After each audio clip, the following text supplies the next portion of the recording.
Hare Krishna, everyone. Welcome to the Bhagavad Gita class today. We are going to start chapter 9. And before we get started, once I start talking about chapter 9, then there is no ending. So chapter 9 is very, very beautiful, very deep. So before we get started, let us recite our Mangalacharan prayers.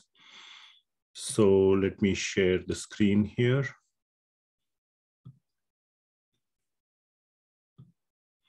Okay, so we have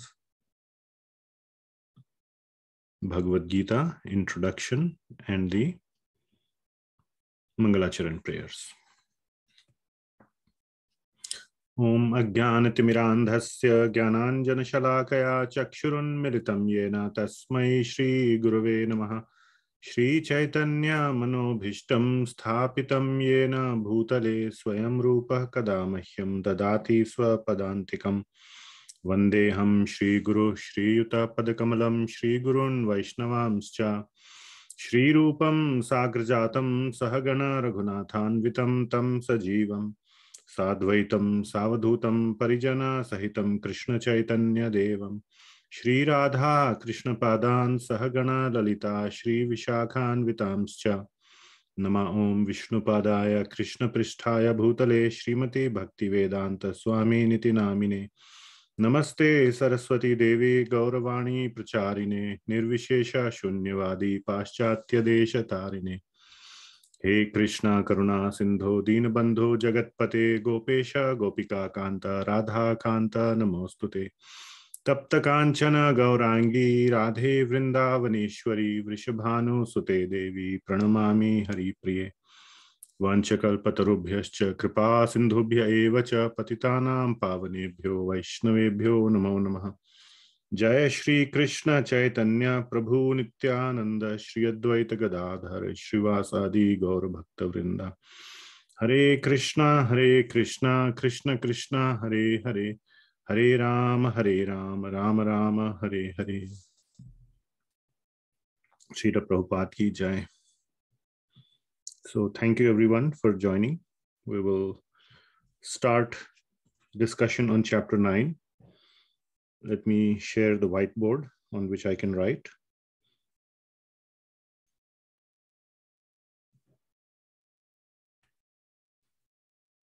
Okay. So I think you all can see this.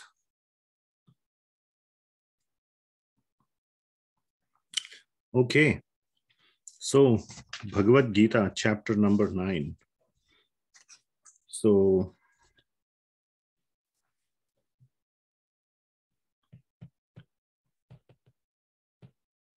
and the title of this chapter is Most Confidential Knowledge.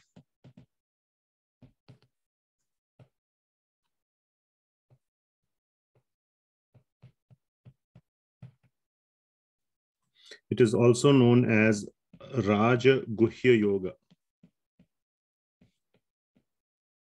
So this Raja Guhya word is coming from text number 9.2. We will see in 9.2 what this word Rajaguhya means. But Guhya, we all understand, is confidential or secret. And we will go deep into this discussion of confidential and secret today. So it is known as the most confidential knowledge. Let us talk a little bit about chapter 9 in general. So general, what should I say? Purpose of chapter 9. Or purpose, or you can say significance. Something like that. So let us talk about purpose or significance of chapter 9. So as we already said from the title, it is the most confidential knowledge. Chapter number 1 to 6 is known as confidential. Okay, Guhya. So let us do one thing. Now, I hope all of you have your Bhagavad Gitas with you in your hands, are following it, have a nice quiet place to dedicate these 2 hours to Bhagavad Gita reading. So we will come to verse number 1, but I quickly want to read the first line, which means A and B portions of verse number 1. Idam tute guhya tamam pravakshyami anusuyave. I will read the next 2 lines as well. Jnana vijnana sahitam yad gyatva moksyase asubhat. So the first line is idam tute guhya tamam. So we will see this word guhya tamam. So in Sanskrit, there is guhya, guhya taram, and guhya tamam. So these, when there is nothing, it just means confidential or whatever it is. Yukta tamam, yukta, yukta tara, yukta tama. Yukta means engaged. Yukta tara would mean more engaged, and yukta tama means most engaged. So tara means more and tama means most. So chapter numbers 1 to 6 is called confidential. 7 to 8 is called guhya taram, more confidential. And chapter 9 is called most confidential. Okay, so that word, if you see, is coming right in the first line of the first verse. Idam tute guhyatamam pravakshyami anusuyave. So we will dissect that little more, but right now I am focusing on the word confidential. So these chapters number 1 to 6, they focused on simply spiritual advancement. There was very little discussion about God himself. And the main techniques or the large focus was on detachment and controlling the mind.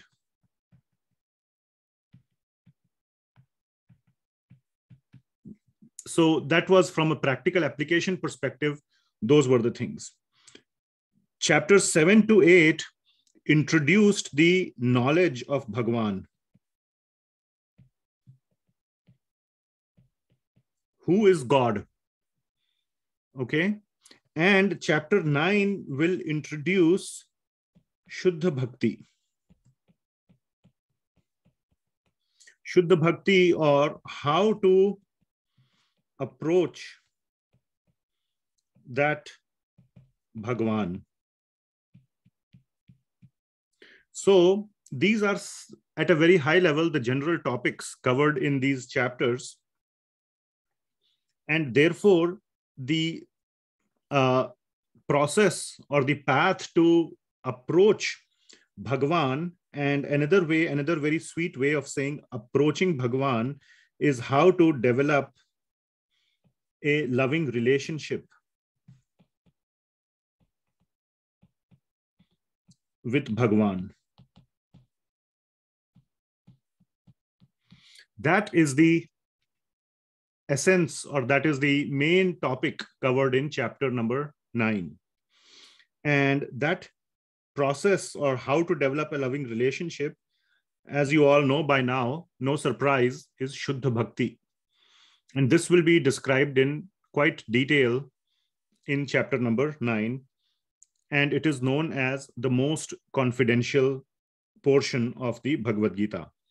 I will explain what is the meaning of confidential, or why it is called most confidential, a little bit later. Okay, so that is what is covered in these chapters. The middle 6 chapters, just another significance. So general purpose or the significance of chapter 9, that's what we are going through here, the sort of the significance of chapter 9. So the middle 6 chapters of Bhagavad Gita, which is 7 to 12. Total Bhagavad Gita is 1 to 18. So 1 to 6, 7 to 12, and 13 to 18. So you can divide it into 6, 6, and 6. So these middle 6 chapters, 7 to 12, are the essence of Bhagavad Gita. And within this, the middle two chapters, we again divide this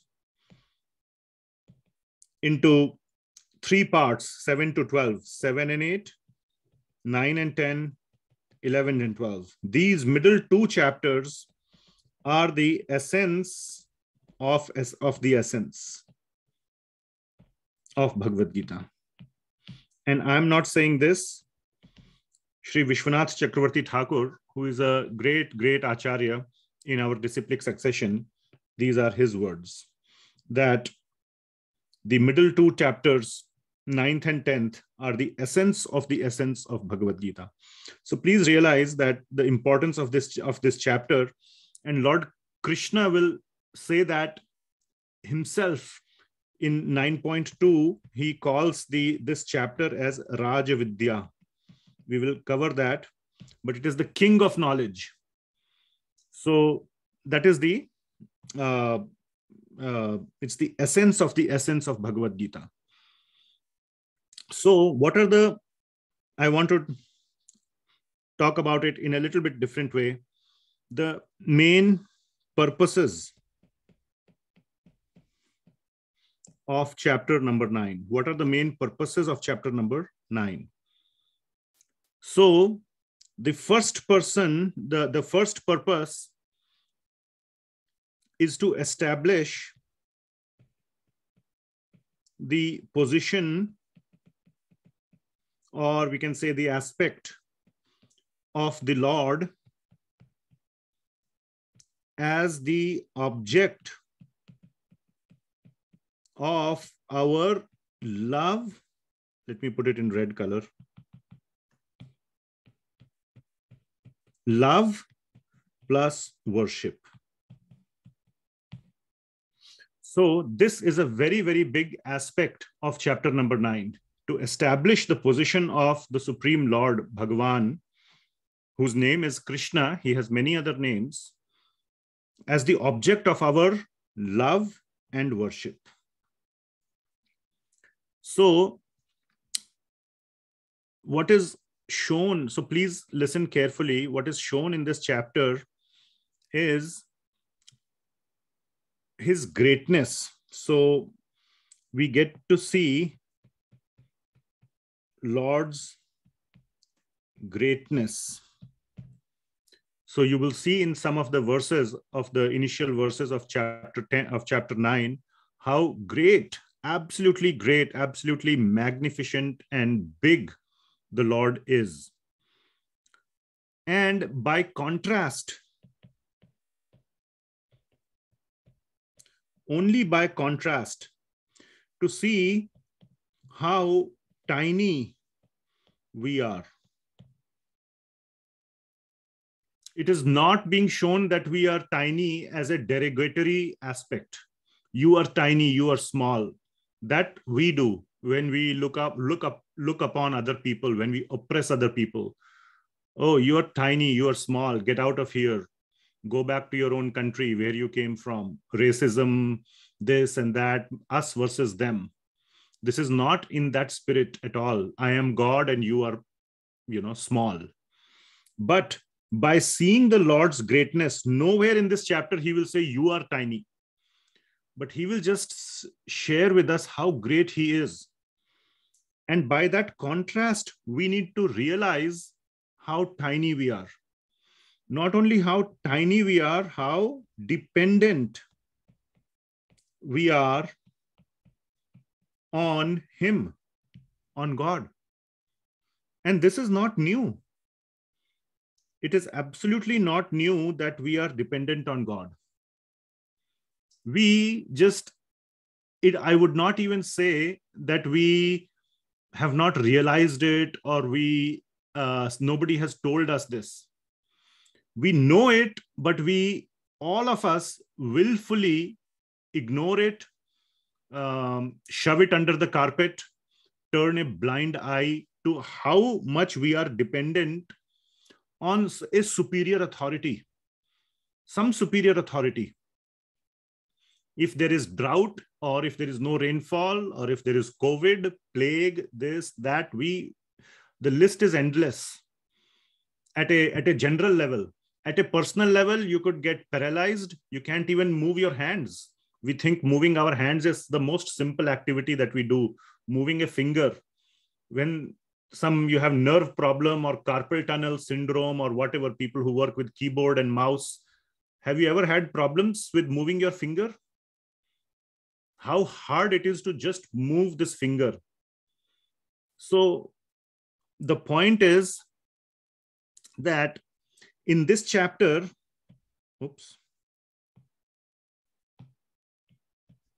a lot of realization is required. Okay, can't spell it. A lot of realization is required. Without realization, a lot of this chapter will not make sense. You won't be able to appreciate the depth or the sweetness of this chapter without realization, without being honest with yourself, without some, another way is introspection or contemplation.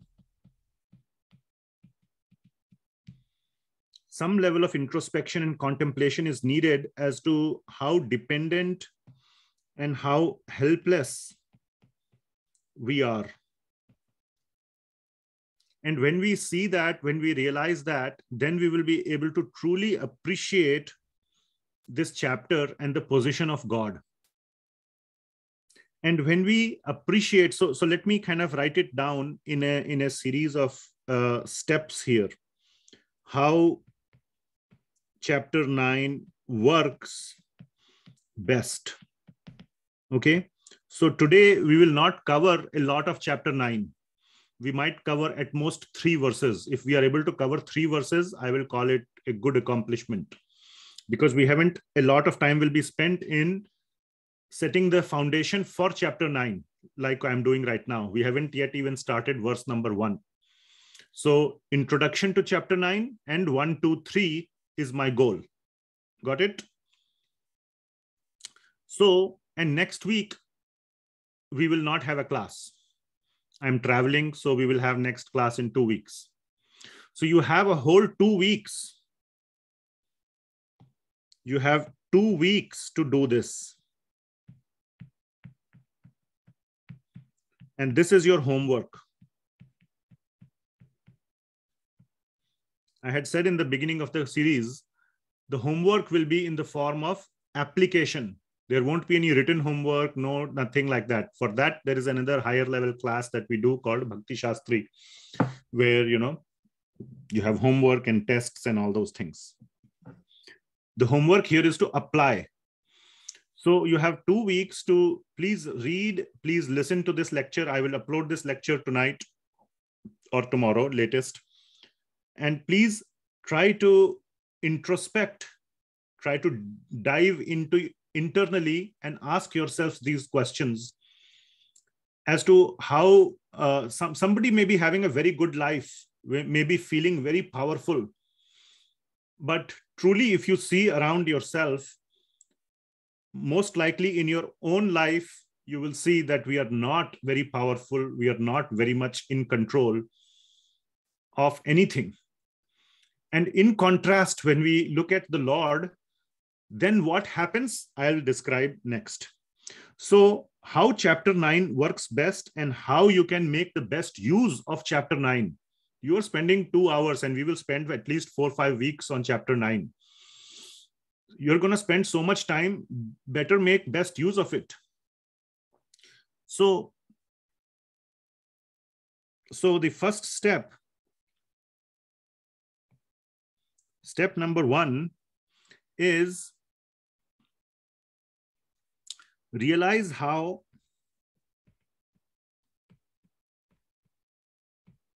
dependent or powerless we are. in any matter of our life, any matter. Everybody is powerless. Everyone, not just us. You may think I am powerless, but my boss in office is more powerful. He also has a boss. He also has a boss. And, so many other external circumstances. Ultimately, you can say coronavirus is the boss. It can, even presidents get COVID, all those things. So nobody is the boss. So how dependent and how powerless we are. And then by reading chapter 9, we realize how powerful or great God is. This we get directly from chapter 9. For this, we just need to look at ourselves. And the previous chapters that Bhagavad Gita has already covered, we see how powerless we are. We cannot even control our mind properly. So what else is in our control? From chapter 9, from chapter 7, 8, 9, but mainly from a lot from 9, we realize how powerful, how great God is. And then the beautiful part that we will see only in chapter 9 is that yet, in spite of God being so great,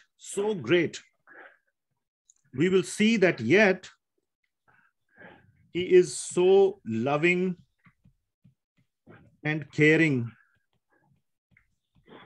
for each and every tiny creature. Somebody please mute. Generally, people who are very powerful,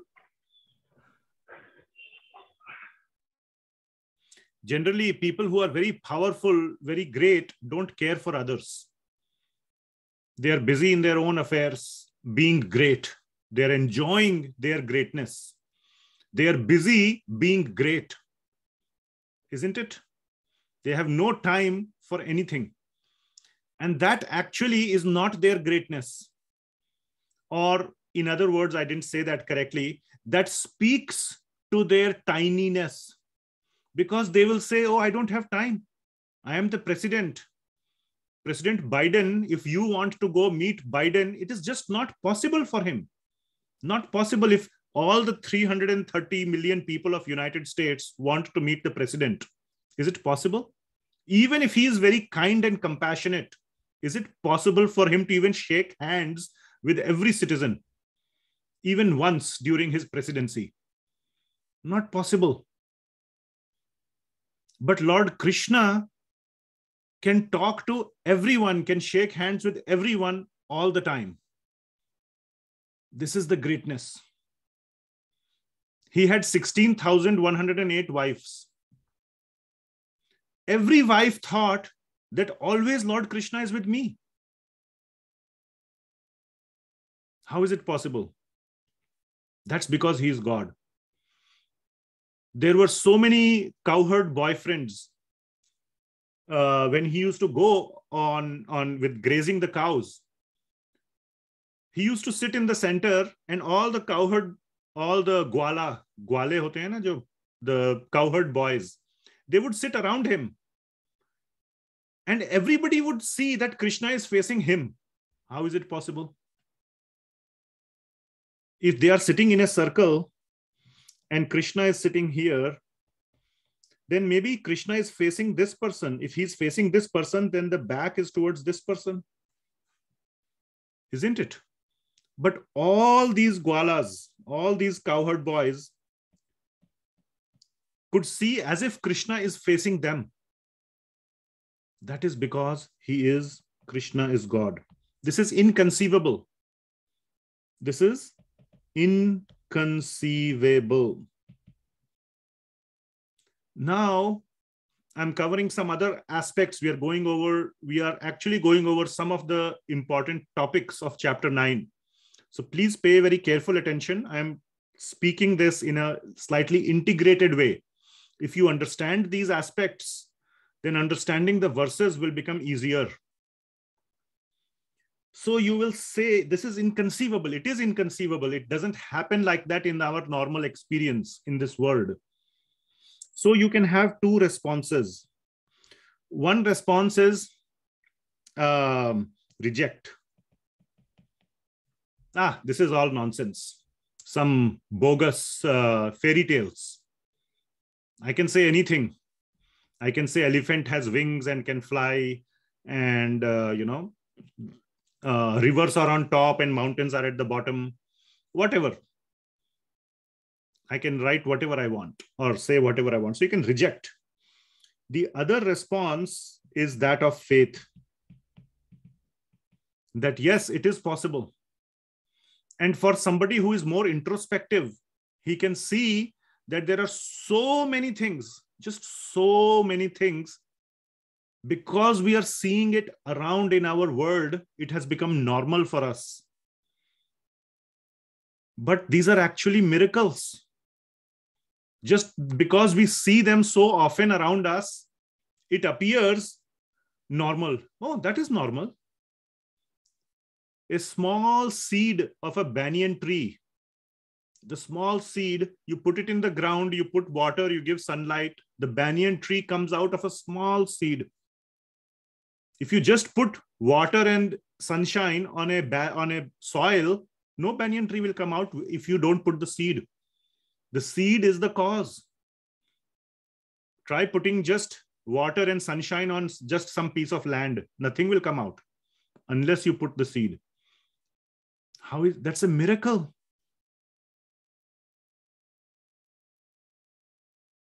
It's an absolute miracle. We think it is absolutely normal. So, point is, when these miracles can exist around us, then why is it not possible that if Krishna is sitting in the center, then all the cowherd boys can see as if he is facing Krishna? It is possible, but that doesn't happen in our experience. So we tend to reject. And that is where faith comes. No, this is true. Let me follow it. Let me take some steps ahead. We will come to the topic of faith a little later. So I will rub this out. Oops. Okay. So yet he is so loving and caring for each and every creature. Okay. Biden, even if he wants, he cannot shake hands because there is no, that much time itself is not there. He is also a human. It speaks to his tininess. He just thinks he is great. We have put a label on him called president, and so he is great. If you don't feed him for one day, he will also feel hungry. I will also feel hungry. If he has to go to the bathroom and no bathroom is available, he will be as miserable as you are. The topmost thing in your mind will be, where is the bathroom? The president has no special control on his body more than we have on our body, isn't it? So God, in spite of being so great, he is so loving and so caring for every tiny little creature. And then comes another important point. Especially, this is very, very important. I will highlight this, especially.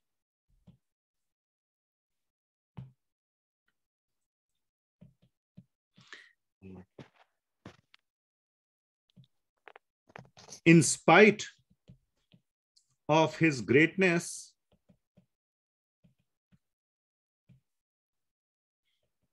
he is hungry for one thing. I said he can do many things. He's very great and he cares. So he makes time for us. He makes himself available to us, but still he is giving. That's all his giving, his kindness and everything. His love, he is giving to us, correct? And he's able to give it to us individually, but one thing he wants. So that is how step number 4 or point number 4 is different from point number 3. Point 3 is saying how great he is, and he still comes to our level and gives us his love. But in spite of being great, he's hungry for one thing. What is that?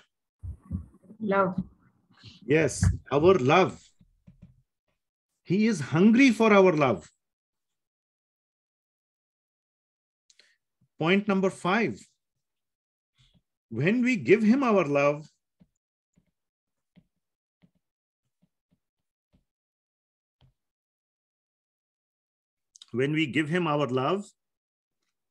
and what kind of love it has to be?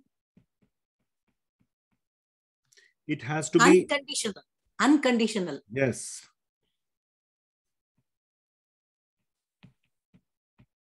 Unmotivated or unconditional. When we give him that kind of love, then he gives himself completely to us. He gives himself completely to us. Completely, he gives himself. In the discussion of Ambarish Maharaj and Lord Narayana, Canto Srimad Bhagavatam, Canto 9, chapters 4 and 5.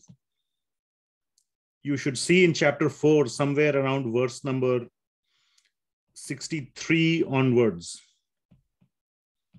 There is very beautiful discussion between Lord Narayana and Durvasa Muni, where Durvasa Muni says, please forgive me for offending your great devotee Ambarish Maharaj. Lord Narayana says, no, not possible. And he uses these words, aham bhakta paradhino. I am a paradhina of my bhakta. I am under the control. I am captivated. I am bound by my devotee. I cannot even move my hands. I am like bound, as in like bound with the chain, in captivity, paradhina. So he gives himself completely to us. And this love has to be, the important part is it has to be unmotivated and unconditional love. We will study, or we studied actually, and we will study again this very, very important verse by Sri Rupa Goswami. I will go with the first line of that verse. The definition of shuddh bhakti, because chapter 9 is talking about shuddh bhakti. That verse starts with this line, Anya abhilashita shunyam. I think I have mentioned this many times. And it goes on. It is given in the purport of 7.16 purport by Srila Prabhupada. He has quoted this verse. Anya abhilashita shunyam. Okay, it means that no other desires. Abhilashita means desire. Anya means other. Shunyam means zero. Any other desire is zero. Jnana karmadi anavritam anukulyena krishnanu shilanam bhaktir uttama. So we won't go into the details of that. We have covered it before and we will cover it again. But that is anya abhilashita shunyam, is unmotivated, unconditional. Usually our love for God is, I love you, God. And, but please give me this. Recently, I was talking to somebody and he was looking for a job. And literally, and he was like messaging me like 5 times a day. Just a friend, you know, he was not asking me for a job, but he was just sharing, oh, I'm so stressed. I'm so stressed. And then he was saying, I have full trust on God. I know God will give me the job. You know, I have full trust on him. And he was like, okay, I thought I will mention Bhagavad Gita or something like that, but I kind of stayed back. Then 3 days, 4 days later, I got the job. Yes, I did it. No mention of God after that. Forgot. Before that, I have total trust on God. Yes, God will definitely do the best for me. God cares for me. Then there was like so much dependence on God. After that, God took the back seat. So that is motivated. That is Haituki. Bhakti has to be a Haituki, no Hetu. Hetu means for some reason. So it has to be a Haituki. So when we give him our love in this way, then he gives himself completely to us. We will see this in chapter 9, in the later verses. This is very deep aspect. It goes very deeply into the loving bond between devotee and God. And then we can see, or we realize this, a lot of this was realized, we realize how we realize this. And then we realize how deeply sweet, loving, and caring God is. So I have summarized what is the purpose of chapter 9, to make us show these 6 things, or these 6 steps, how this, to show that, God is so great, yet he is so loving and caring. And in spite of being so great, he is hungry for our unconditional, unmotivated love. And when we give him that unconditional, unmotivated love, then the floodgates of his love completely open up. He fully gives himself to the devotees without holding anything. He says, Yoga Kshemam Vahamyaham, 9.22. We will come to that when we come to 9.22. And through this chapter, we realize how deeply sweet, loving, and caring he is. And then, hopefully, once one realizes this, one performs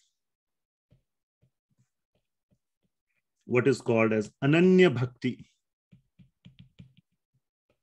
Ananya bhakti means exclusive devotion. Ananya, nowhere else, nothing else. Ananya bhakti towards Bhagavan. So this is the sort of the essence or the purpose of chapter 9. So please, the homework for this week or these 2 weeks will be this. Realize how dependent and how powerless we are, or how not independent we are. We may think we are independent, especially in the Western countries. There is this independence movement. We are very independent. Freedom, independence. And, I don't need you. I can do it myself, go-getter. All those things, yet we are so dependent and so powerless on so many things. The deeply and the quicker you realize it, the more sweetly, the more deeply, more powerfully you will appreciate and internalize chapter 9.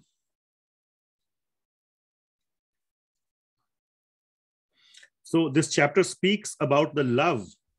So the essence of chapter,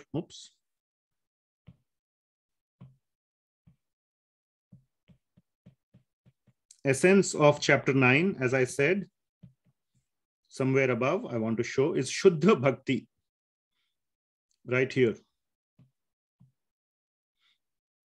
The first 6 chapters were spiritual advancement through detachment and controlling the mind. 7 and 8 were knowledge of Bhagavan. 9th chapter is shuddh bhakti. And that is what I'm saying here. Essence of chapter 9 is shuddh bhakti, or what Rupa Goswami says, Uttama bhakti. Anya abhilashita shunyam jnana karmadi anavritam anukulyena krishnanu shilanam bhaktir uttama. So the essence of chapter 9, or the topic of chapter 9, is Uttama bhakti or shuddh bhakti. Okay. Now, another point you will see is that chapter number 7 and chapter number 9 cover similar topics. Many topics will be similar across chapter number 7 and 9, such as many topics, God, God's pervasiveness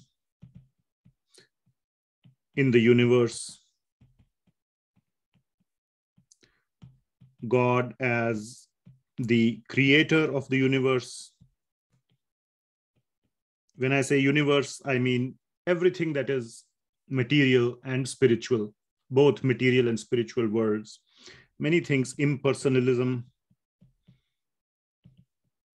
then worship of devis and devatas, demigod worship as we call it in English, and of course, bhakti and bhakta, bhakti and bhakta, and even demoniac personal or tendencies. So many topics are similar, but what is the difference between 7 and 9? The difference between 7 and 9 is that chapter number 7 is talking more theoretically. It's at a theoretical level. It's like a doctor talks to a patient. Okay. When I'm a little bit overweight, I should eat less and exercise more. Doctor tells me that. He told me your cholesterol is high, your weight is high, this, that, all those things. You should, eat less or eat less fats, eat less sugar, eat less sweets, gulab jamuns, rasgullas, samosas, keep control and exercise more. But chapter number 9 is more intimate, is more personal, and you can say passionate, where Lord Krishna is speaking like a father speaks to a son. So I was giving my example, and in this case, I will take the example of my wife. She always, the doctor tells me once in 1 year, oh, you must eat less, exercise more. My wife is on my head all the time because she cares about me. But she's never leaves any opportunity to make sure that, I keep good health all the time. Sometimes she will use carrot, sometimes stick, sometimes this, sometimes that. And it is all coming from that love. The doctor doesn't care that much about me. He will tell me the theory, but she will make me do it. So it is very personal, very practical, very passionate. And the Lord will use even, very strong words. Sometimes she will say that very strong words to me and there'll be a fight and all that. But I know that, ultimately it is for my good. So there is nothing that is, it's very loving. So that is the kind of the difference between chapters 7 and 9. So now with that background of what chapter 9 is going to cover. So a chapter 9 is, if you are just interested in information, then all the information chapter 7 has. You don't need chapter 9. If all you're interested in information, if I just needed to know that I am overweight and I should exercise more and eat less, the doctor told me that. I don't need my wife to sit on my head 24/7. But if you actually want it to work, if you actually want it to have a influence in your life, you must realize that knowledge. You must use chapter 9 to realize how you can perform bhakti, not just how bhakti is the way to know God. Okay, fine, bhakti is the way to know God. You are a good consultant. Somebody comes and asks you how to know God, you say bhakti. So you have given the right answer, but you don't do it yourself. So the purpose is to realize that knowledge and put it into action. Action leads to realization.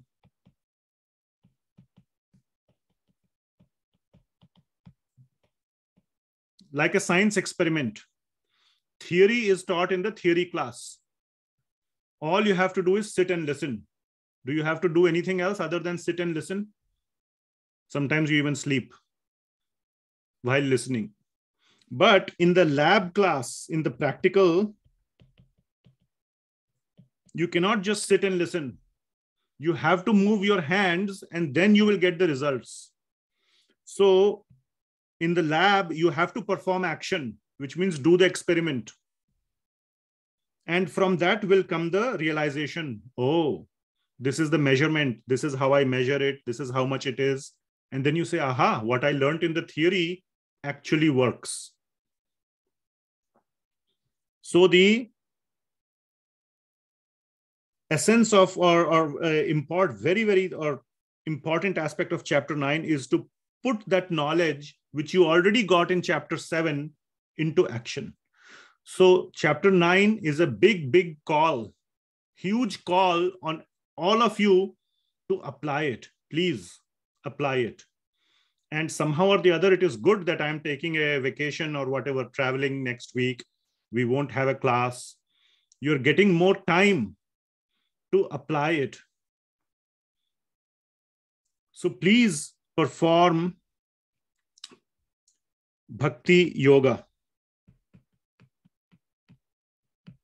And it starts with realizing our tiny, helpless position. And then spending time in Shravana and Kirtana. As much as possible. Shravana and Kirtana. Shravana means Bhagavat Shravana.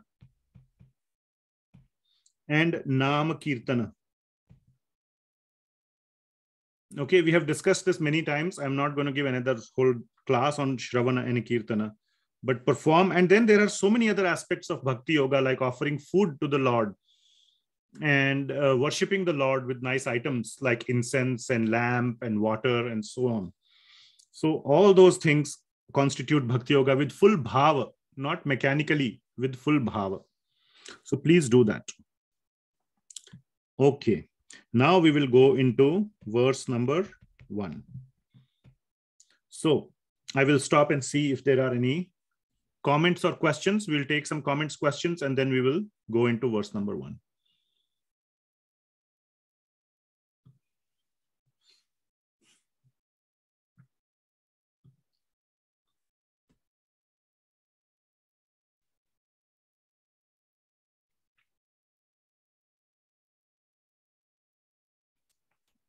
So one question is, are other religions mentioned anywhere in Gita? My question is, are other gods like Allah similar to demigods that we discussed before? So our acharyas, especially Srila Prabhupada, has said that Allah is equal to God or Bhagavan. Okay. So the Lord has many different names. He can be called Allah, he can be called Krishna, he can be called as Rama, and so many other names. Jehovah in Christianity, etc. So, of course, in Gita, when Gita was spoken, it is the only dharma on the whole earth was Sanatana Dharma. There was no other dharma. It was not even called Hinduism. Hinduism is a term that was given by Muslims. This term given by Muslims. whoever was on the eastern side of the Hind River, what we know as the Indus River today, the invaders who came from the Middle East, they called these people who were living on the eastern side of the Hind River as Hindus. That is how the name Hindus came. You can scan all the Vedas, all the Puranas, you will not find the word Hindu anywhere. That is not the real name of our, what we call as Hindu Dharma. The real name is Sanatana Dharma. And Sanatan means eternal.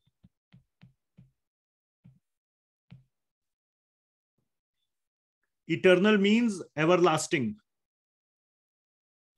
So that is why if you read Bhagavad Gita, it is Bhagavad Gita, and in fact the Srimad Bhagavatam, etc., they are all highly non-sectarian.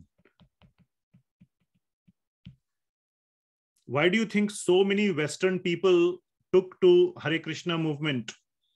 Because there was nothing in the Hare Krishna movement which said you must quit Christianity.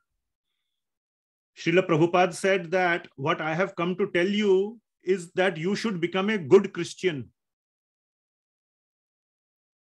People are forgetting their core religion, and the core religion, all of them in different ways talk about developing a loving relationship with God. And all of them talk about developing that relationship, especially in Kali Yuga, by this process of Nama Kirtana.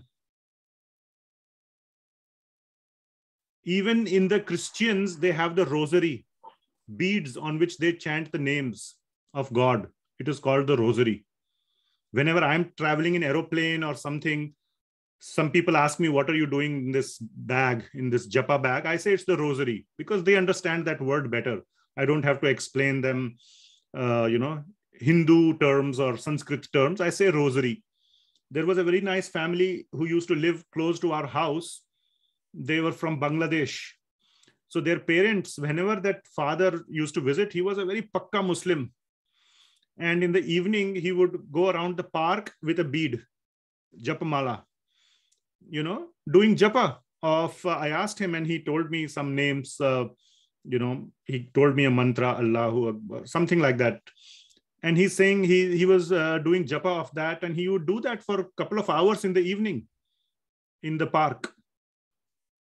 So all religions have the same fundamental concept. Some of the processes and methods may be different, which are different even in Sanatana Dharma. The path of Karma Yoga, Jnana Yoga, Dhyana Yoga, and Bhakti Yoga are very different.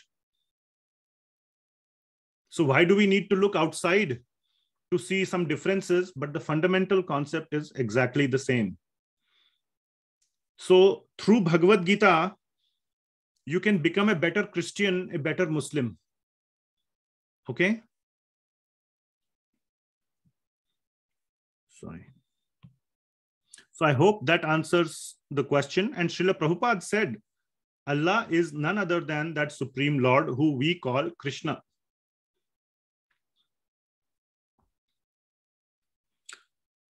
Okay, next question. I go to ISKCON so many times and watch devotees doing dandavat pranaam, but in the diagonal direction as against in front of the deity. What is the reason for that? Okay, there are some technical aspects. The aspects are, there are multiple reasons, and one of the reasons is, so I'll draw here and I will take the example of our temple, our Portland temple, for example.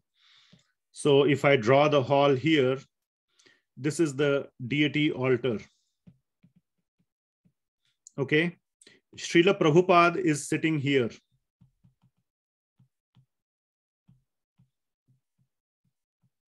The devotees are sitting here. The idea is to not face the legs towards Srila Prabhupada or towards the deity. So generally, when we do dandavat, we do it in this position. In many other temples, the deity altar is here,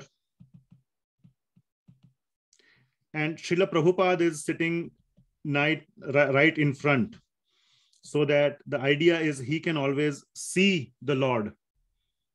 Okay, of course, there is Srila Prabhupada on the altar as well, but his big altar is put at a place where he can see the Lord. So you don't want to put your feet towards Srila Prabhupada, so you do like this. So these are some general concepts, but again, the purpose, the larger purpose is to pay our respect, our obeisances, our dandavat to the deity, to Srila Prabhupada, and to all the devotees. So I hope that question is answered. Okay, there are no other questions. Okay. So verse number 9. Does anybody have a question here on you want to speak up a question? I don't see any hands in Zoom, hands raised. Okay, so verse number 9.1. So Shri Bhagavan Uvacha idam tu te guhya tamam pravakshyami anusuyave jnana vijnana sahitam yad gyatva moksyase asubhat. So the translation by Srila Prabhupada is, the Supreme Personality of Godhead said, my dear Arjuna, because you are never envious of me. So what are some of the main concepts in this verse 9.1? Let us see. Because you are never envious of me. And this point is anusuyave, non-envious. We will talk about this in non-envious, anusuyave. Because you are never envious of me, I shall impart to you this most confidential knowledge and realization. So this most confidential, which is Guhya tamam, most confidential.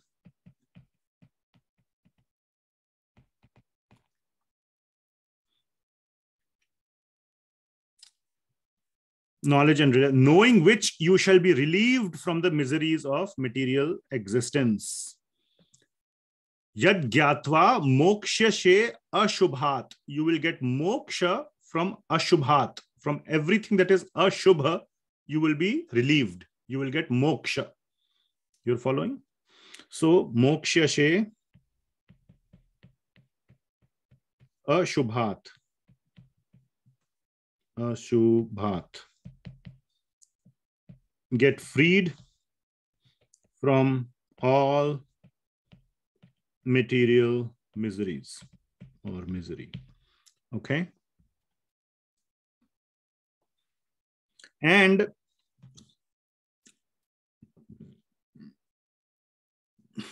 knowledge and realization. Another part is jnana plus vijnana.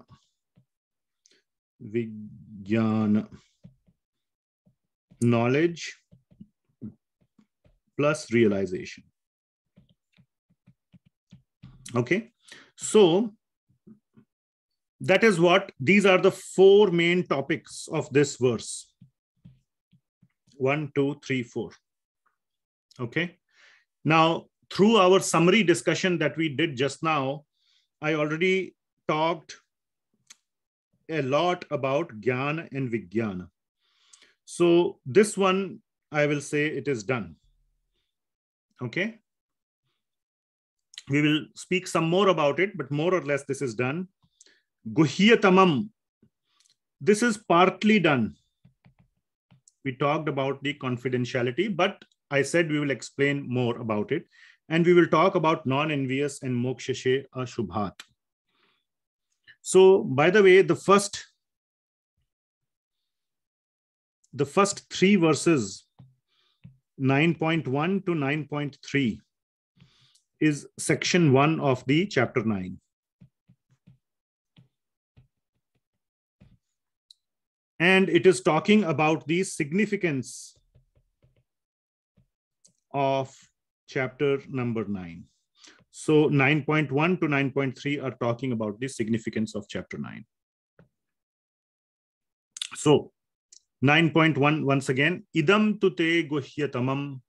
This most confidential knowledge, guhya tamam, pravakshyami means I am going to speak or I am going to teach you because you are anusuyave, you are non-envious. So let's talk about this non-envious aspect.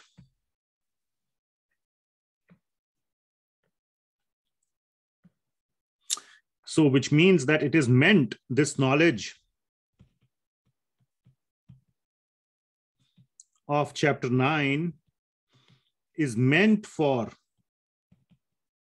the non-envious. What does that mean? So I would say this also we have covered. Please pay careful attention. We are going over some very deep topics. And if you can understand these, you will have very, very nice realizations. And you will be able to contemplate, think, and implement Bhagavad Gita in your life nicely. The bhakti aspect of Bhagavad Gita, which is the essence of Bhagavad Gita, is bhakti, you will be able to implement in your life. So what does it mean? It is meant for the non-envious. It is meant for somebody. Let us look at the first step. Remember those 6 steps? This first 2 steps here, realizing how powerless we are, makes us non-envious. If we also think, Arey, Bhagavan hai udhar, if God is there, he is great in his own kingdom, I am great in my kingdom. You stay where you are, let me be happy where I am. Why do I have to come and do anything with you? Then that is enviousness. Then there is no point of discussing chapter 9. Then such people will find it very hard to understand the greatness of God because they are too busy being great themselves. And they think that, yes, you may be great, no problem, but I am great. And that's all I care about. If you want to love me, you want to surrender to me, we can talk about that part. But if you are asking me to surrender to you or me to come to you, forget it. You want to come on my door and say, thank you, sir. Yes, sir. Please, sir, you have to bow down to me. We can discuss. Me coming to you, get lost. You can see the connection between the enviousness aspect and I am great, you are great aspect, right? So unless we realize that, there will be that envy. That envy doesn't have to be with you always. Envy means that, oh, you are great. I want to pull you down. Oh, I'm jealous. I'm envious. That is one aspect of envy. Another aspect of envy is to simply accept someone's greatness is envy. The absolute rejection of the fact that somebody is greater than me, to whom I should go and ask for something, to whom I am dependent on, or on whom I am dependent on. So that realization, therefore, is very, very important.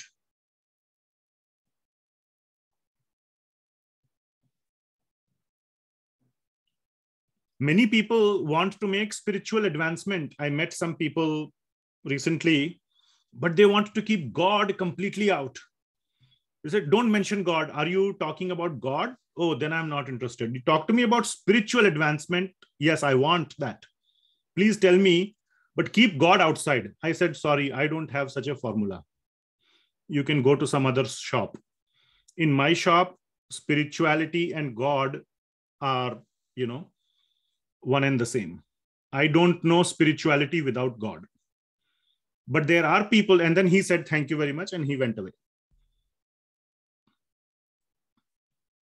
So God and spirituality are one and the same. There is no spirituality without God.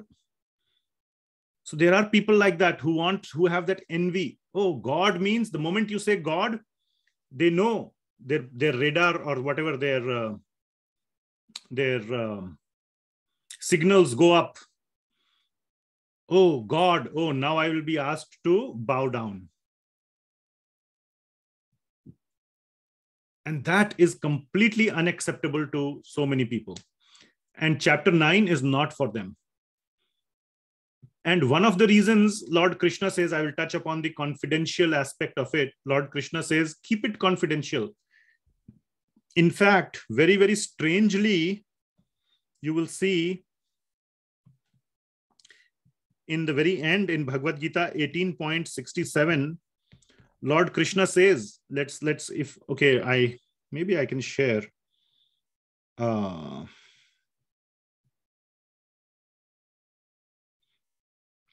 you able to see my screen? The Veda base? Yeah. Okay, great. I can share from here as well. So chapter 18, verse number 67. Okay. Now this is a very hard or difficult verse to understand. Lord Krishna, I will just read the translation of this verse. This confidential knowledge, idam te na tapaskaya, na bhaktaya kadachana. So this confidential knowledge may never be explained to those who are not austere or not devoted, na bhaktaya, or devoted or engaged in devotional service, nor to those who is envious to me. And I was confused when I first read Bhagavad Gita. Why is Lord Krishna saying, don't share this Bhagavad Gita with a person who is envious of me, who is not devoted? Then by reading the commentaries and hearing from devotees, I understood it's not that you shouldn't share the whole Bhagavad Gita, but the confidential portions of Bhagavad Gita, which is like chapter 9, Guhya tamam. Because when you do that, you are doing two things. Firstly, you are closing the door of Bhagavad Gita on them, or you can say in their mind, permanently or for a very long time. Somehow they will get the idea, oh, Bhagavad Gita means God, and I want to run away as far as possible from God. So Bhagavad Gita is never for me, ever, never, ever. They take that attitude, never, ever. So we must not do that. If they are not open to it today, we must leave the door open to them tomorrow. Leave it open. So don't, if you sense, now how will you sense? If you little bit sense they are like that, don't push. Pull back. If you are somebody who is sharing Bhagavad Gita with them, pull back and talk about the first 6 chapters. There is a lot of non-God, but still spiritual stuff in first 6 chapters, controlling the mind, detachment, and so many other, reducing our sense gratification, etc. Doing our duty in a detached way, and so many other beautiful topics are there. So that is one thing. And the second thing is that Lord Krishna, we don't want them to cause offense to Lord Krishna. Because if you tell them, oh, God is so great and you are really dependent on God, God is great, you must surrender to him, the more they hear, the more they will burn. And they will say, oh, who is this Krishna? I don't need him. I don't need God. Get out. And then next time, maybe they see a picture of Krishna, they will tear it, or they will step on it, or do bad things. And basically, they are creating a lot of bad karma for themselves. So if we push them in that direction, you are basically causing them to take on bad, negative karma. So don't do that. So that is the meaning of non-envious. A non-envious person only can delve into chapter 9. And I hope all of you are in that category. If any of you are in that other category that are unable to realize your position and God's position, then there will be some troubling churning in this during this discussion. You might be troubled. Some of you may do fine. Some of you may have that churning in your heart. What's really that acceptance may not occur. So that is the meaning of anusuyave. Non-envious people are in the best position, in the best situation to understand Bhagavad Gita Chapter 9, especially. Srila Prabhupada especially mentions about commentaries. The thing that he mentions about is commentaries by non-devotees. People who are not pure devotees or non-pure devotees. Commentaries on Bhagavad Gita should be written only by pure devotees, because you are taking on the flag to say this is what Bhagavad Gita means.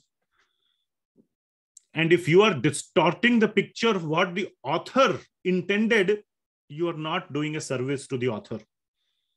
It is the author's work, and the author of Bhagavad Gita is Krishna.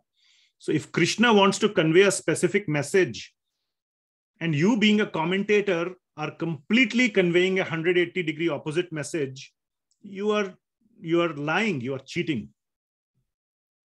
So Srila Prabhupada talks about this aspect, that so many non-devotees, right? I have seen personally, go to Barnes and Noble or go to any bookstore and go to the spiritual section, go to the Hindu spiritual section, you will find some commentaries on Bhagavad Gita. Pick up and, just read. I have seen how to become management principles from Bhagavad Gita, one of the, more extreme examples. Okay, fine. Bhagavad Gita does talk about management principles, but is that the purpose of Bhagavad Gita? Absolutely not. Far from it. How to become rich from Bhagavad Gita?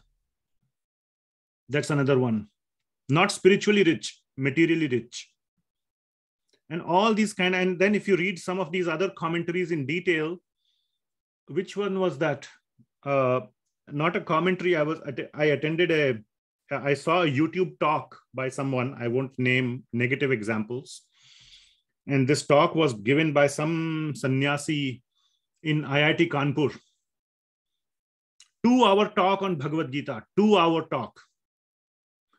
And I went through the pain of hearing the full 2 hours just to see if the name Krishna has been mentioned once.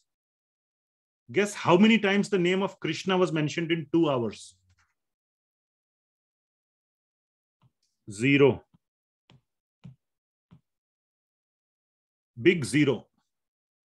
How can you have a 2-hour discussion on Bhagavad Gita and not name Krishna once? That is like having a 2-hour discussion on Indian independence and not mentioning the name of Mahatma Gandhi once. Is that possible? So the point Srila Prabhupada is conveying in his portion of this Anusuyave is to stay away from such commentaries. And these people inherently have a problem with Krishna. They are, like I said, they are too, either, whatever may be the reason, they are too busy being in their own greatness or in the greatness of their conception. Either it could be, some impersonal light or energy, or, that I am God. I am God and Krishna is God. A very, very famous book. I used to show it in some of my previous batches. I think I might have shown in this one or maybe not. You can see the previous recordings. I won't show it. Very, very famous book. He calls Krishna as a great saint of ancient India. Like a saint, like a Sant Mahatma, like a Rishi or a saint. Of course, he's not calling Krishna in bad language, but still there is a difference between a saint versus God. The moment you call him a saint, you are demoting him to a human status, not a divine status.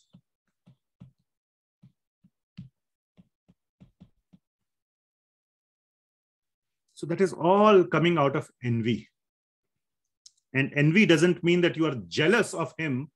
It means that complete rejection of Krishna as God, as somebody who is your father, whom you need to depend on, whom you already depend on. You just don't want to say it. It's not that you need to, you already depend on him. You just don't want to accept it. You don't want to acknowledge it. That is just so hypocritical. So that is the meaning of anusuyave. You can think of it as hypocrisy as well. Okay, so then I want to talk about Guhya tamam. Guhya tama or Guhya tamam, confidential. So this Guhya, now tamam we talked about. Tamam means most. But why is it confidential? Why is it any kind of Guhya? Guhya tara, Guhya tamam. Why is it any kind of confidential? You go to vedabase.io and it's there. Isn't it?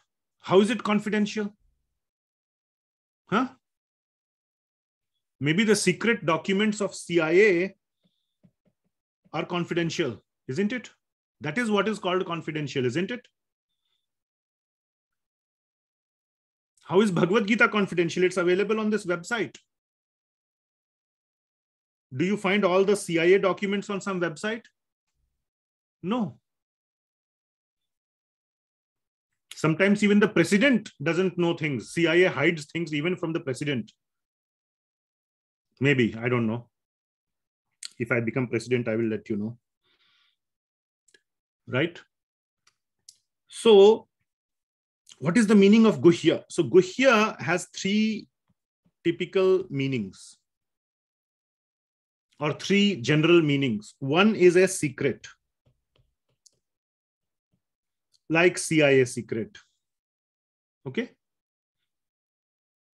Like the United States president, he knows some secrets.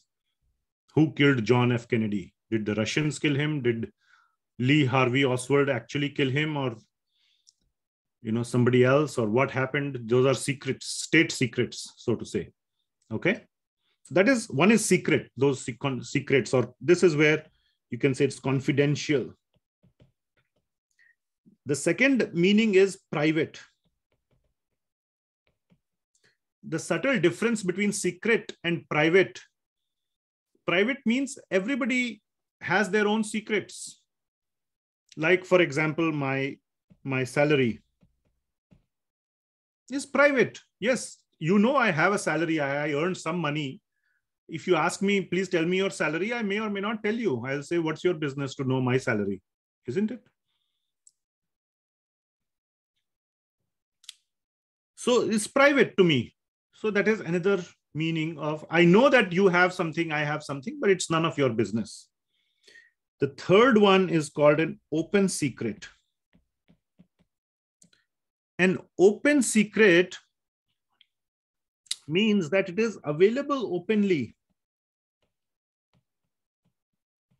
And by the way, that is the meaning of Guhya for Bhagavad Gita. It's an open secret. It is available openly, as you know, from Veda base. But most people cannot access it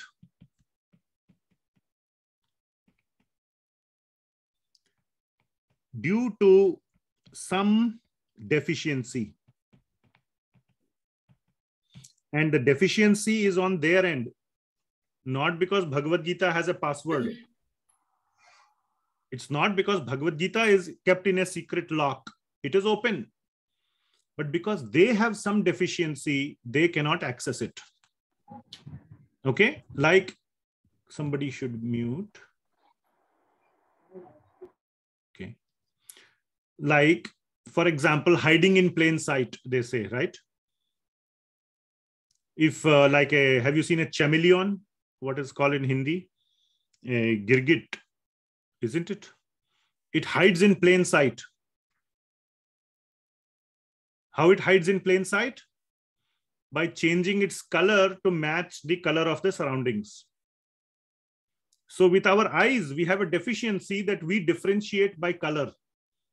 If everything is the same color, we cannot differentiate. It's our deficiency, the deficiency of our eyes. So it is hiding in plain sight, isn't it? And we cannot differentiate it, we cannot see it. So Bhagavad Gita is an open secret. And the deficiency that we most of us have, that we cannot see it, is our lack of faith. Or what is in Sanskrit is Shraddha. Because we don't have Shraddha, we can read Bhagavad Gita, but we cannot internalize it. We will never apply it. The benefits of Bhagavad Gita will remain unavailable. So Bhagavad Gita as a text may be there. Somebody can memorize all the 700 verses and speak it. But application in one's life may be minimal or zero. And that is an open secret because they may not have faith or Shraddha. And this is a topic which we will cover in 9.3 in great detail. The whole 9.3 verse is about Shraddha. Lord Krishna has dedicated one verse to this particular topic. As to why is it confidential? So we need faith, and we will to actually gain the benefit of Bhagavad Gita, and that is why it is a secret. It's an open secret. Otherwise, you will be like a professor. You will be saying that, okay, Bhagavad Gita says this. And then he will say, so what?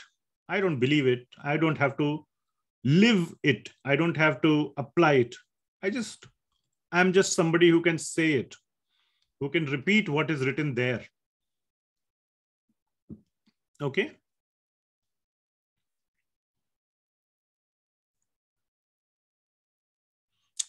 I'm looking at my notes and seeing what else need to be covered.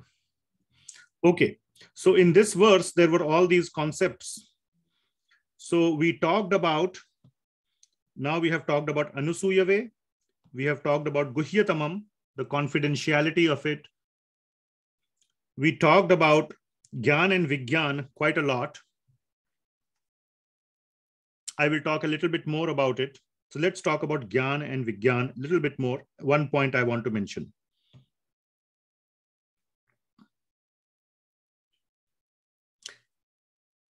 For the purposes, now what is Gyan?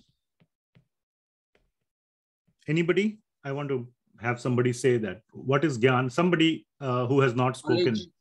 Knowledge. Knowledge. Anything else? Knowing something. Okay, nice. Knowing something. Anything else?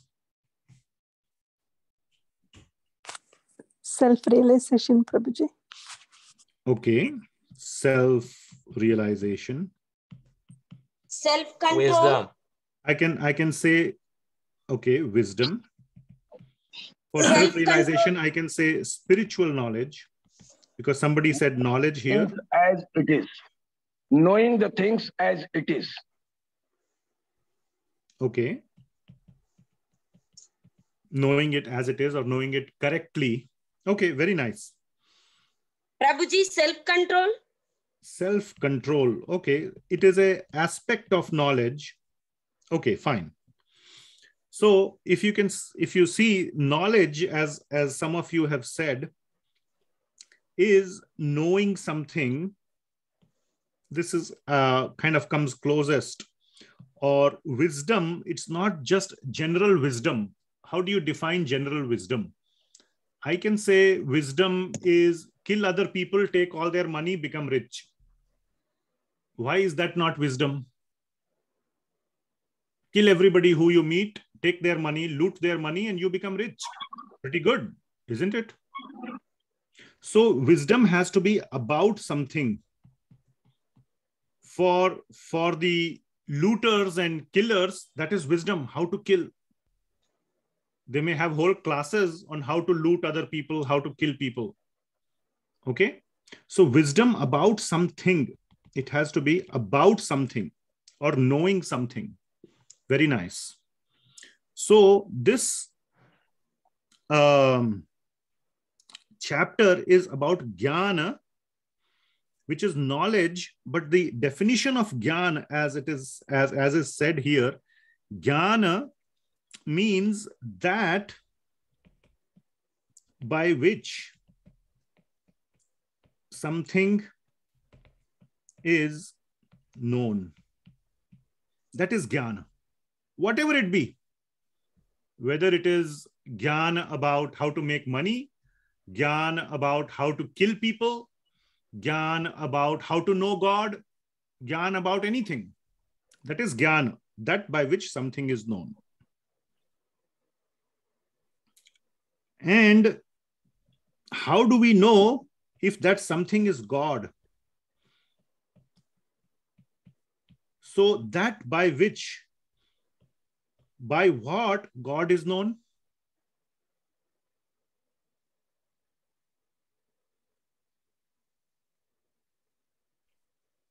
By what is God known? Bhakti. Very nice. By bhakti, God is known. Okay? Therefore, and this is jnana. Jnana means that by which something is known. By bhakti, we come to know God.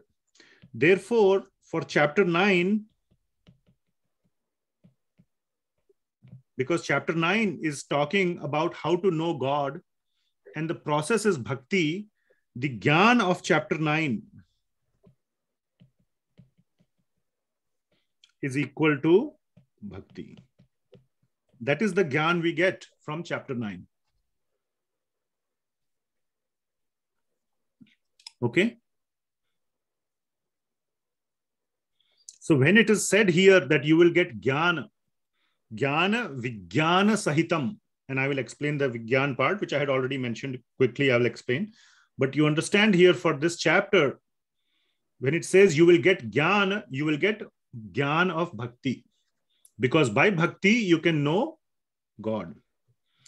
And that from bhakti, you can know God.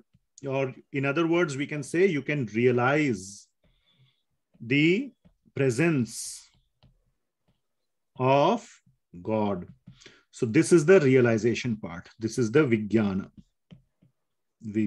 How do you spell? Vijnana. You can know or feel the presence of God when one performs bhakti. You can actually feel the presence. You can feel, you will have no doubt that God is present near you. And that is the vijnana part. So the material of chapter 9 is talking about bhakti, through which we can realize that which is to be known, which is God or Bhagavan. And then finally, I want to talk about this last point. So looks like we are going to spend a lot of time on just verse number 1. Moksyase asubhat. Moksyase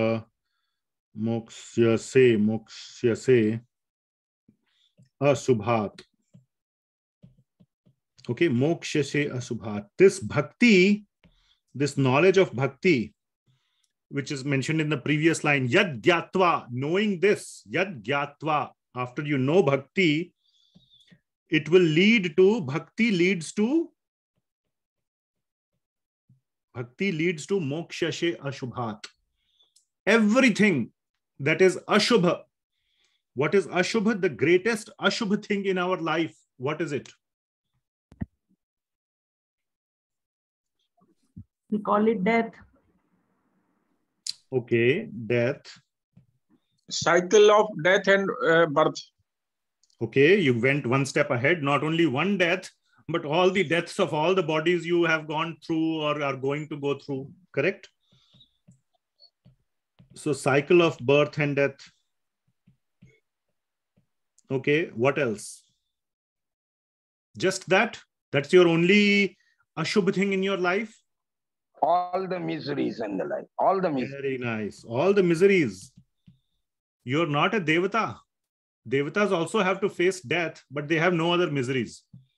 They don't get COVID. They don't get cancer. Their loved ones don't die in car accidents. Okay? And all those Janma, things. Mrityu, Jara, Vyadhi. Janma, Mrityu, Jara, Vyadhi. Very nice. So these are all the miseries. So that is the baggage. And what is the cause of all this baggage, of all this ashubha thing? The cause. Attachment. Okay, that is the root cause, but I'm saying what is the, in other words, I want to say our karmic baggage. Isn't it? Is the cause. The cause of karmic baggage is our attachments. Okay? Attachments led to certain sinful activities, which led to karmic baggage. Okay? But at a middle level, the karmic baggage is the one which causes us to be in the cycle of birth and death. Isn't it? Yes or no? Yes. Very true. Now, bhakti. So, this is a topic for those of you who attend the Srimad Bhagavatam class. That's why we called Srimad Bhagavatam as the detailed treatment of Bhagavad Gita. If you want to really go deep into the concepts of Bhagavad Gita, you should read and understand Srimad Bhagavatam. So in the Srimad Bhagavatam classes that we finished, we are now doing a new topic. We did a whole topic on power of the holy name since December through March or March, April. 3 months. And in that we discussed, so what are the ways to remove karmic baggage? How to remove this karmic baggage? How to remove it?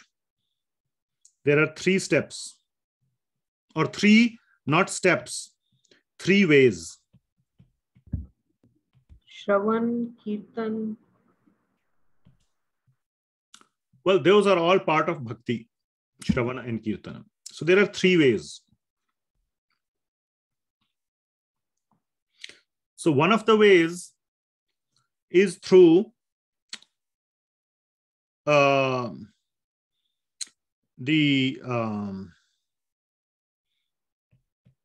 is Niskam Karma Yoga. Vedic rituals for I'm not getting that word. It's Pitrudevas. Redemption of sins. Redemption of sins. Yes. What is the Sanskrit for that? Mukti. No. Anyway, don't speculate. Paschatap.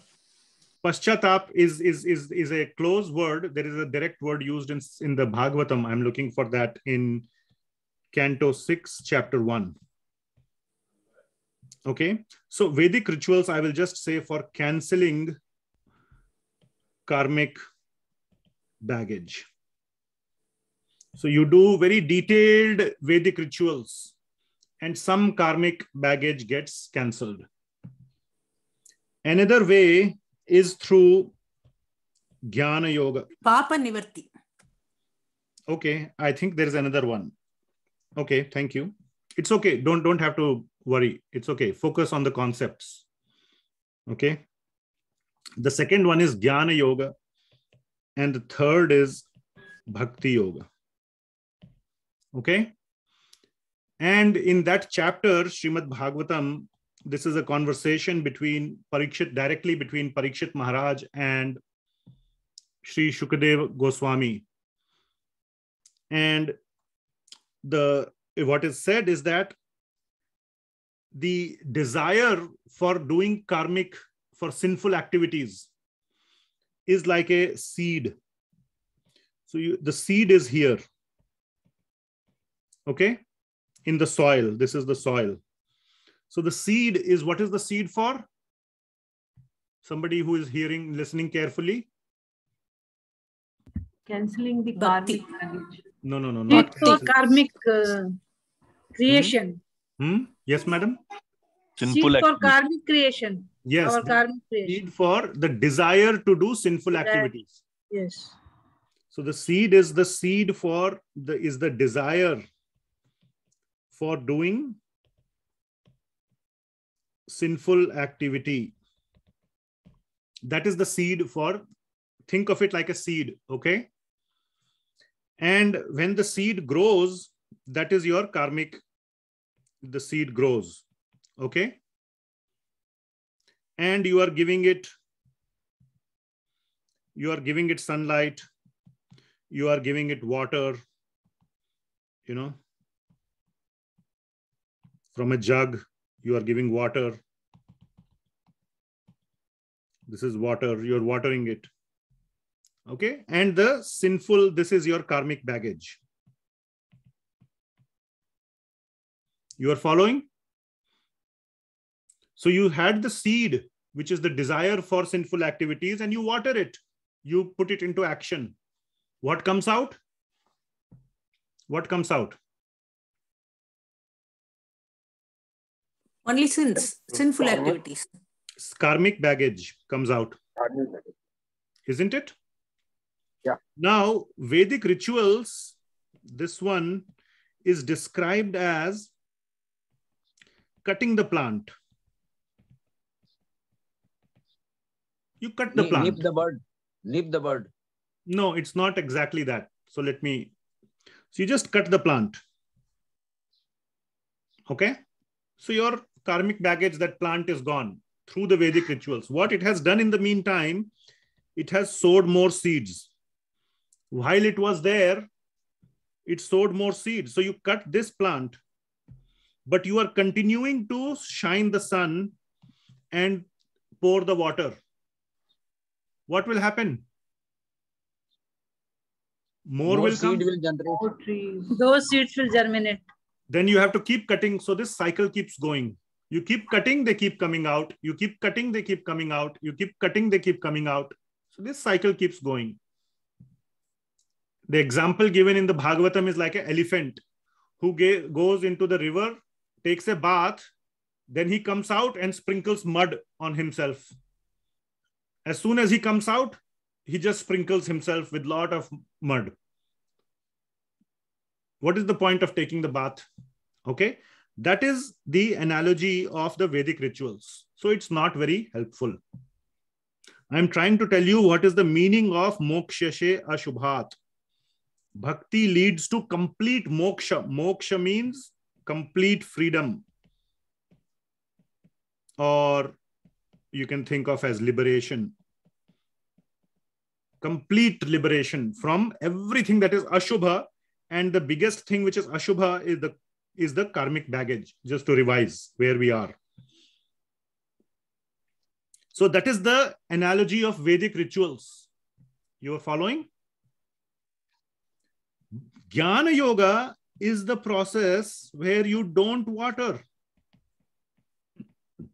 and no sunlight. So what happens? Now you have the soil, the seed is there, but you are not watering and you are not giving it sunlight. Will it grow? No, it will get burnt. No. How will it get burnt? It will stay there. Because No. So hold on. And by the way, this is an analogy. From the Srimad Bhagavatam, everything is not one-to-one. Let's not go into the botanical and the biological aspects. Okay. The point is that if you don't, as long as you don't water or don't show the sunlight, no plants will come. Right? But as soon as you water, if you happen to water it, if you happen to show it sunlight, what will happen? it will grow. Which means it is sitting in a dormant state. Our desires are suppressed by jnana. What is the seed once again for those who are listening carefully? The seed is representing what? Desire for sinful activity. Yes, it is written right here. Desire for performing or doing sinful activity. So by jnana and all that, it is suppressed. But as soon as the conditions are right, remember Vishwamitra, he was doing jnana and tapa. But as soon as Menaka arrived, what happened? All the jnana and tapa went out of the window and Vishwamitra went with Menaka. Isn't it? So as soon as the conditions are right, the seed is sitting there and it will germinate. So that is why even jnana is not so good. It is better than Vedic rituals. It's better than Vedic rituals, but it is not permanent solution. Bhakti, on the other hand, is described as, what is bhakti? The seed is there. The bhakti, what it does is that it completely fries, burns the seed. It burns the seed. It kills the seed. Now, even if you show sunlight, even if you give water, nothing will happen. So the result of bhakti is moksyase asubhat. Even the desire for sinful activities is completely eradicated from our heart. So therefore, and this is given in Srimad Bhagavatam, you should read this beautiful section, Canto 6, chapters 1, 2, and 3.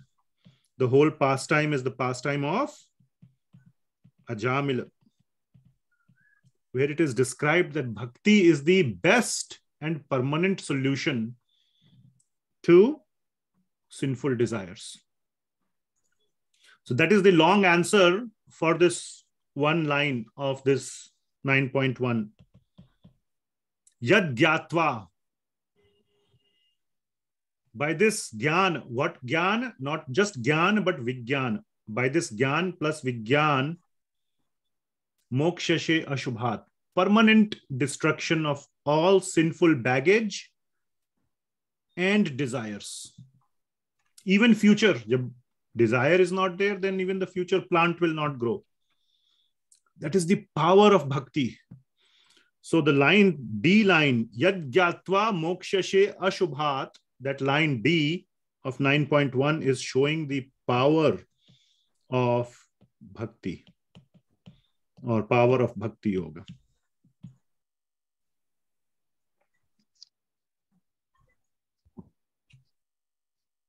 Removes all karmic baggage.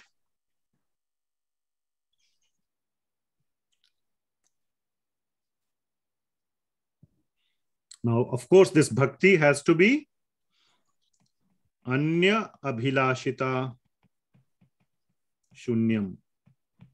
Not that kind of bhakti. Oh, God, I trust you fully. Just let me get the job.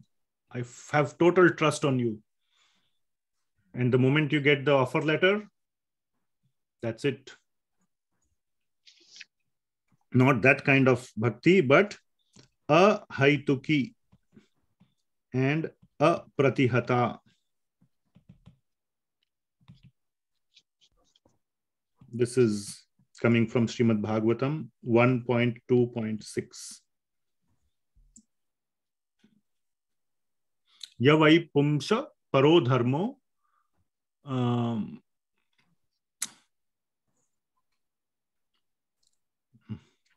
something bhakti adhokshaje Ahaituki Apratihata yayatma suprasidati.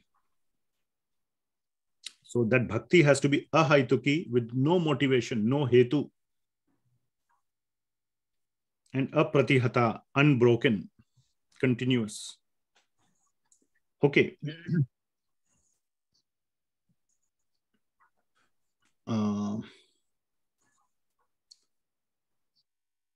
let us see what, I think there are some comments in the chat. Any comments or questions?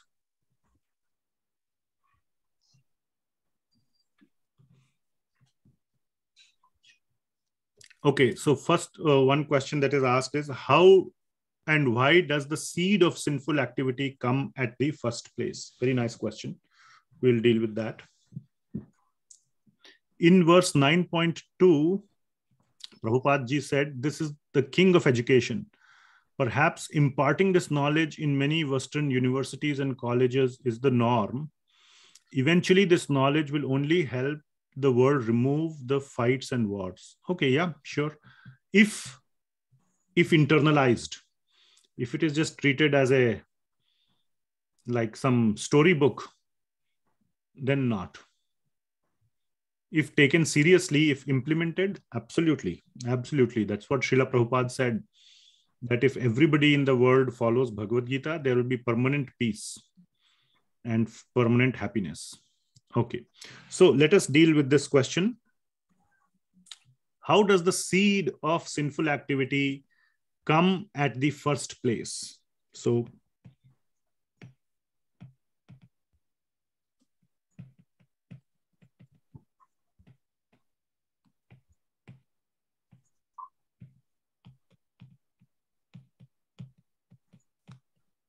that is the question.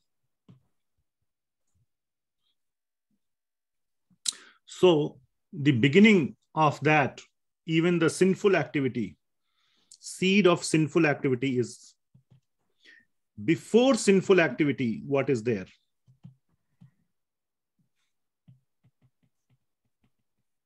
Before sinful activity, what is there? What is there before sinful activity is desire. Desire. Not for sinful activity. I said here, the seed is the seed for sinful activity. This seed came from another seed or another plant, or whatever analogy you can take, a different kind of plant. Okay. Please understand carefully. It comes from the desire for sense gratification.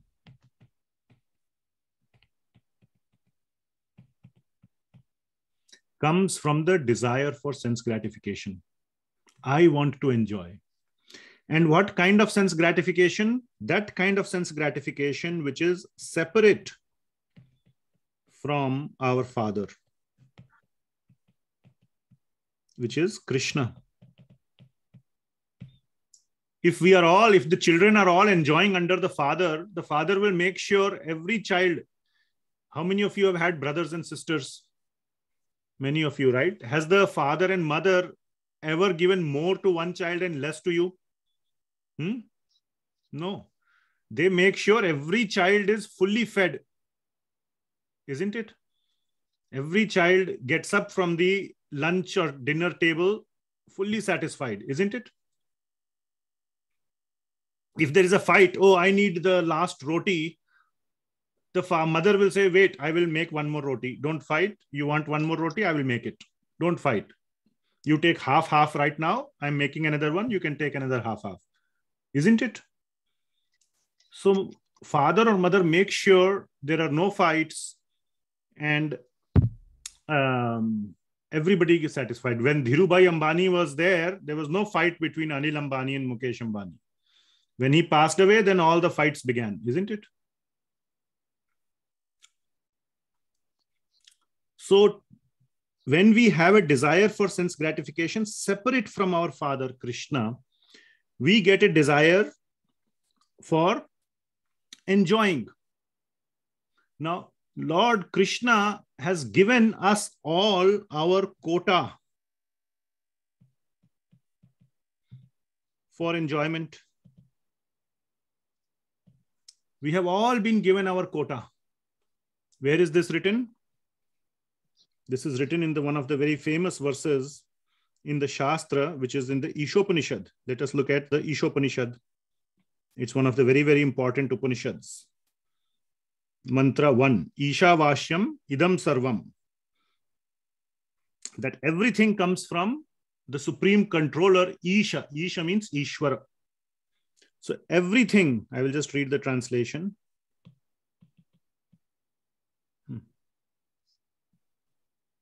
Everything animate or inanimate that is within the universe is controlled and owned by the Lord. Isn't it? All the food that the father and mother are giving to the children is coming from the parents, right? They earned it. One should therefore accept only those things necessary for himself, which are set aside as his quota. And one should not accept other things, knowing well to whom they belong. This is the first mantra of Ishopanishad. That the God has given each of us our quota, and we should be satisfied with our quota and not encroach, not poach on someone else's quota. So we have been given our quota for enjoyment. But when we are done with our quota, my roti is finished, then what do? Ab kahan se milegi roti? Then you go steal from your brother. Isn't it? That is why also in Bhagavad Gita Chapter 16, Lord says this, that ultimately this desire for sense gratification, what I have mentioned here, this desire for sense gratification, it leads to a thing called ananya. Anyaya. So it is that desire for sense gratification which leads to anyaya.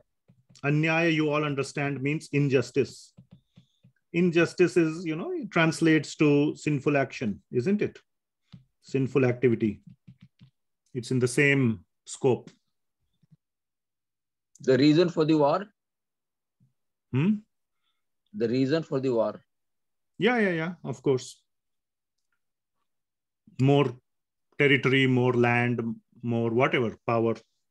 So that now you are understanding who asked that question. Yeah, Niru Mataji. So that the seed for sinful activity comes from the desire for sense gratification. And when we are not satisfied with our quota, when we are satisfied with our quota, that is called dharma. In a dharmic way, you are enjoying. That is the cycle of dharma, artha, kama, and then back to dharma. You keep going in this cycle. Dharma, artha, kama, dharma, you enjoy. Kama means what? Enjoyment. So you are getting sense gratification. Kama is enjoyment or sense gratification, but it is dharmic sense gratification. But we are hardly, एक बार खून लग गया मुंह में, तो फिर you want more.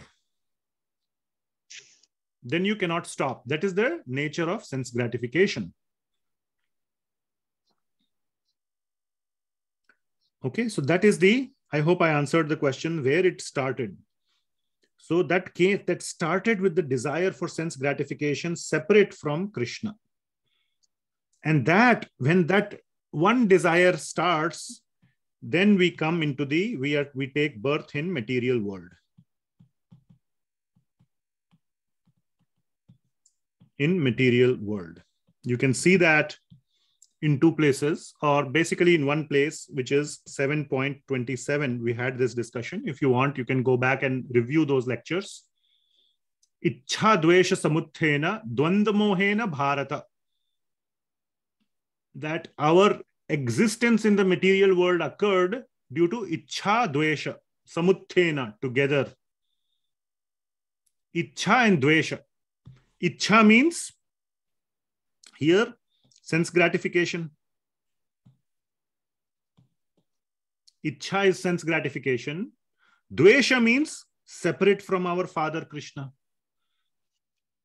भाई हम आपके साथ क्यों एंजॉय करें, हम अपना अलग एंजॉय करेंगे, है ना? All the children say, why should I live with my father? I want my own house. You live in your own house, I will live independently in my own house. I will eat, drink, and be merry. Isn't it?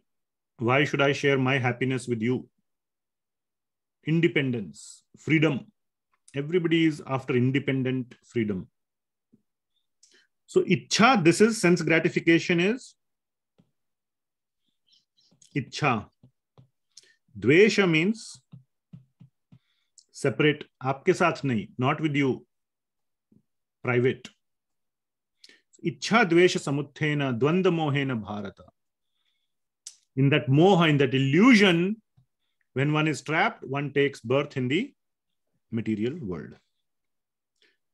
So I think I have explained that in some detail. I hope that helps. Is that okay, Mataji? Yes, Prabhuji. Okay, it is 8:29, so we can end here. I'm sorry we could only cover one verse, plus we did a lot of big introduction of chapter 9. Okay, so please contemplate on this. I have given you homework. Next week we will not have class. We will have class following Friday. Please use this time. Chapter 9, we will go very slowly and nicely. The purpose is for you to apply Bhagavad Gita sincerely in your life. Please realize bhakti is very, very, very, very, very important. Having gotten the human life, we should not waste it without doing bhakti, without developing this desire for having a loving relationship with Krishna. And it comes very strongly with the process of Shravana and Kirtana. So very genuinely, not like music, not musical. You can have music, but the focus should not be music. Then any kind of music will make you happy at a material happiness. When you are listening to Kirtana, in your mind, please keep this in your mind, realize this in your mind, that every word of that Kirtan is purifying your heart. One more word went into my ears and into my heart. I become more purified. I have become more purified. Like this, even if you listen for 1 hour or you do Kirtan for 1 hour, please focus on every word and try to imagine, right now it will be imaginary, that it is cancelling hundreds and hundreds of your karmic baggages. With that bhav, with that sincerity, do Kirtan or hear Bhagavata. And let it go inside like a medicine. Okay? Not like a gastric medicine. Oh, I'm having some stomach medicine. I will take this medicine, theek ho jayega. If it doesn't become okay, then also fine. Not like that medicine. Like chemotherapy medicine. Like a cancer patient who prays that may this chemotherapy be the right one. There are, these days I was talking to somebody, there are all kinds of chemotherapy medications. The doctor has to give the right chemotherapy medication or whatever, be the right potency. You are taking with so much seriousness. That seriousness should be there, that this is like the medicine which will cure me of my deadly disease, not just a stomach upset because you ate too many puris. Not lightly. Don't take it lightly. Treat it like that seriousness. Then that is bhakti. Like that you do. And that is the request. And the chapter 9 will make huge sense to you. I have one point to say. Yes, madam, please. Chemotherapy is painful and it has side effects. But so I think it is not right analogy at this point. Sure. Analogy has pros and cons. Not every aspect of analogy applies. But in this case, the analogy I was trying to say is that it is trying to treat a very deadly disease. You better hope it works. It's your one shot, right? It's not like, oh, if this chemotherapy doesn't work, after 6 months, I can do another chemotherapy. If this doesn't work, after 6 months, you will be dead. That was the part of analogy I was using, not the fact that it is painful. Bhakti is not painful. We will see in 9.2, bhakti is joyful, susukham. Yes, so thank you. I will just end with one small example. Many years ago, I was sitting in the temple. I usually reach early in the morning to the temple, and I'm just sitting there and doing my reading. One person came to me. He did not know the temple timings. So he came early in the morning. Usually our temple starts at 11 o'clock. He came at 8:30. So I was sitting there. Kindly mute.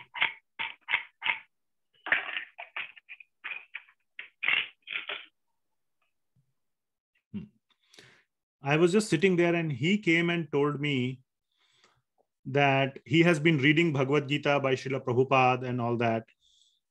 And one thing that is mentioned there is to formally connect with Krishna, you must take Diksha from a guru.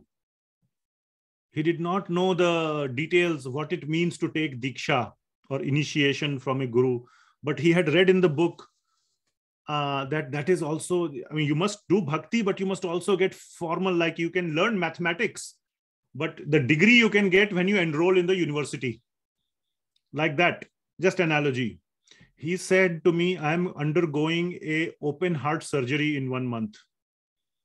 Success rate is 70% success rate, which means there is 30% chance that I will die on the operating table. It is such a difficult surgery. So I have 1 month before that. And in 1 month, I really want to get Diksha. I am doing japa for 5 hours every day. I am assuming this is my last month of life.